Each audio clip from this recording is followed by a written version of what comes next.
আসসালামু আলাইকুম। অনেক সময় আমাদের কাছে পেশেন্ট এসে বলেন, আমি প্রেগনেন্ট অবস্থায় ডক্টর আমার দেখা যায় কনস্টিপেশন হচ্ছে, অর্থাৎ আমার বাথরুম করতে খুব কষ্ট হচ্ছে। আবার অনেক পেশেন্ট আমরা পাই যে আমাদের বারবার লুজ মোশনের মতো বারবার বেশি বেশি অষ্টমে যেতে হচ্ছে, বাথরুম বেশি লুজ হয়ে যাচ্ছে।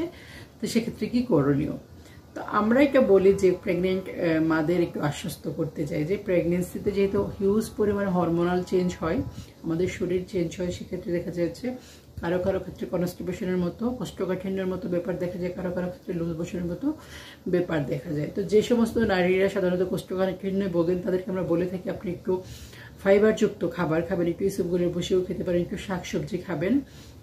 অনেক সময় প্রয়োজনে আমরা লেক্সিটিভও দিয়ে রাখি। আর যাদেরকে লুজ মোশন হয় তাদেরকে বলি না, একটু ভয় পায়েন না, যদি বেশি লুজ মোশন বেশি ওয়াটারি হয় সেক্ষেত্রে আপনি একটু ওরসালাইন খেতে পারেন।